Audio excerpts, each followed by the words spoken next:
Bismillahirrahmanirrahim, and welcome back to this next video.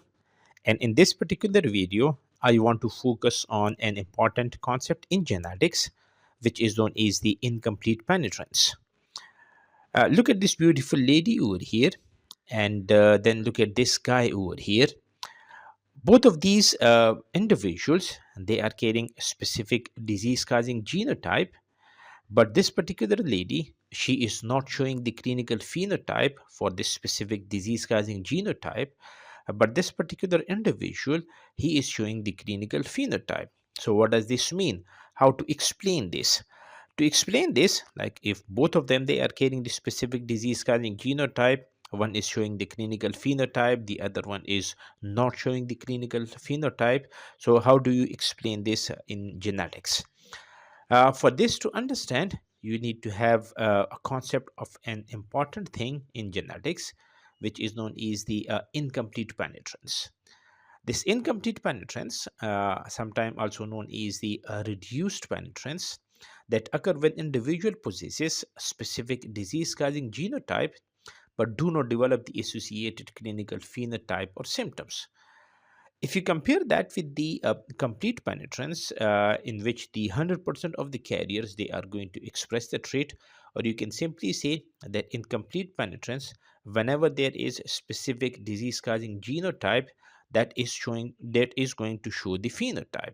So all of the individual carrying the specific disease-causing genotype are going to show the clinical phenotype, or they are going to show the symptoms. If you look at this incomplete penetrance, that would mean that in comparison to the complete penetrance, that only a portion of the people with the mutation they are going to show the symptoms, or you can simply say that only a specific individual. If you cumulatively look at them, they are going to be less than 100%. So, the proportion of the individual with specific genetic variant or the genotype who express the associated trait, which is, of course, the phenotype, that is going to be less than 100%. So in complete penetrance, you are seeing the 100% expression of that particular phenotype in the presence of a specific genotype. But in case of the incomplete penetrance, the phenotype that is less than 100%. So what does this term penetrance mean? This penetrance is actually the percentage of individuals with a particular genotype who actually express the phenotype. Say, for example, the formula that is actually used to determine the penetrance, that is that the individual with mutation who showed the disease divided by the total individuals with the mutation into 100.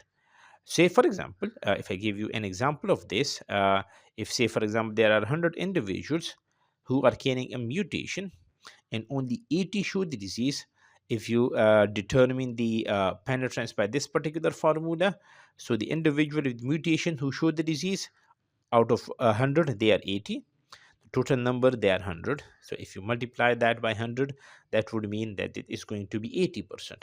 So this particular genotype is going to have 80% penetrance, which of course is the incomplete penetrance, because in complete penetrance you are going to show the 100% penetrance.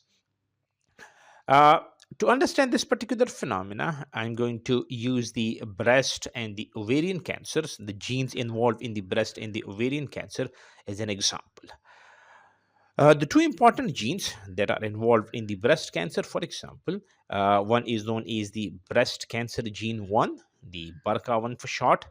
The other one is known as the breast cancer gene 2. This is not 1, this is 2. So this is BRCA2.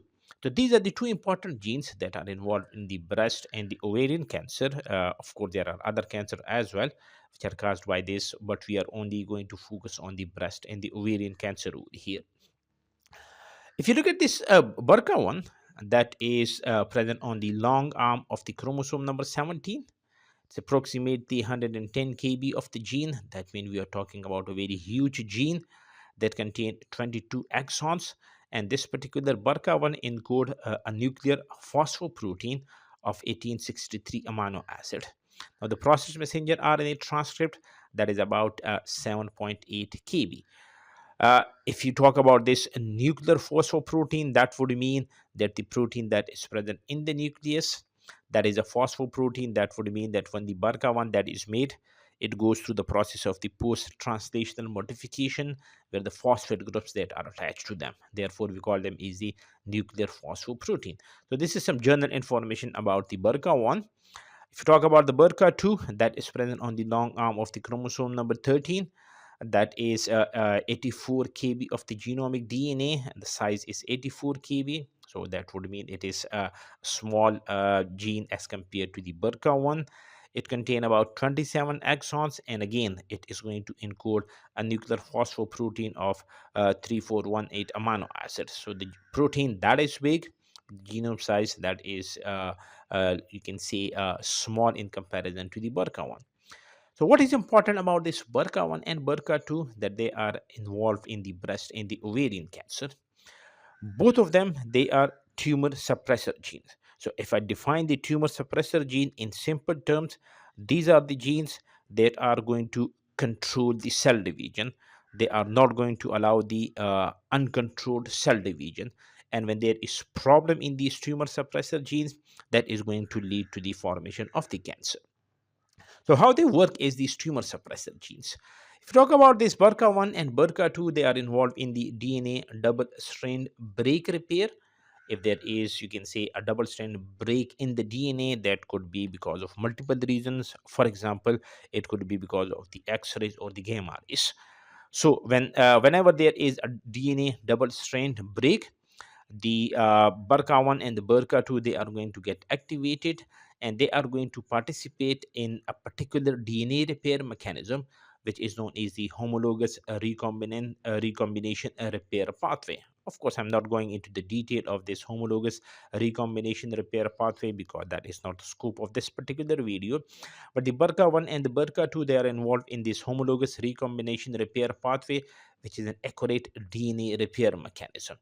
What this BRCA1 and BRCA do is, when there is DNA damage, for example, the DNA double strand break, the BRCA protein, they are going to bind to the DNA, and they are going for the accurate repair.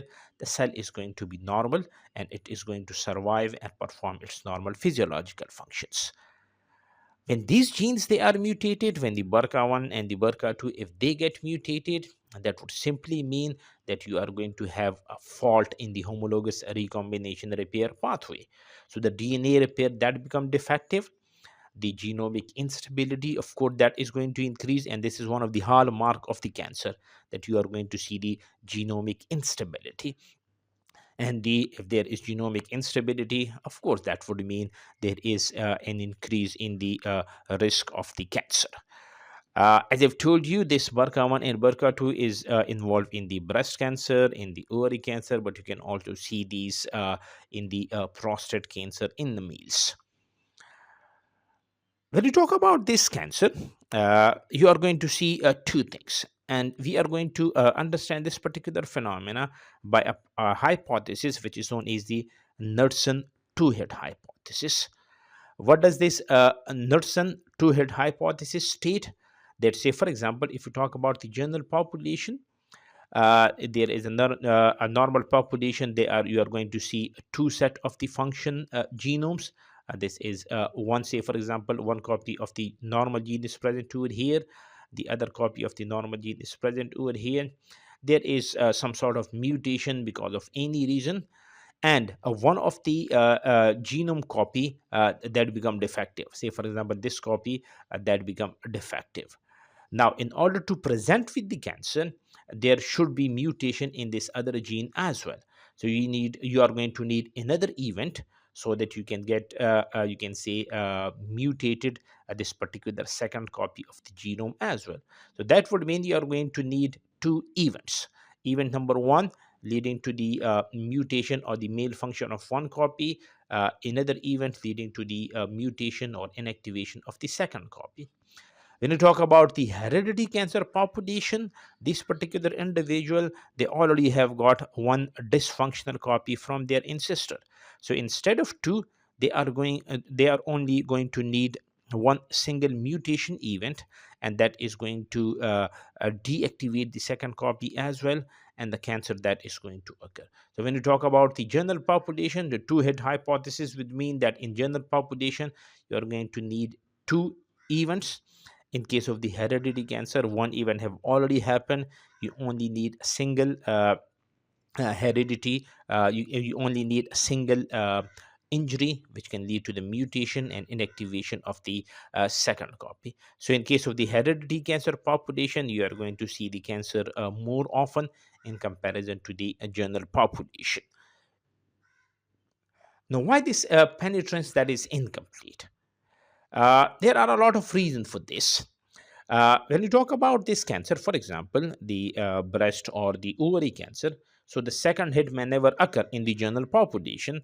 You are going to see one hit leading to the inactivation of one copy. The second hit may never occur in the life of that particular individual. So you are not going to see any cancer over here. This is in contrast to the hereditary cancer patients who already have one copy of the one mutated copy of the gene in question. So the penetrance incomplete is one of the main reason that you are not going to see any second hit in the life of that particular individual. And these cancer, they are not like separate events. A lot of things they are going on in the body, and other genes they are also influencing the outcome of the BRCA genes. For example, if you look at the BRCA2, when that works in the process of the homologous recombination in the repair system, it works with the RAD51 gene. And the certain RAD51 polymorphism that increase the breast cancer risk in the BRCA2 carriers.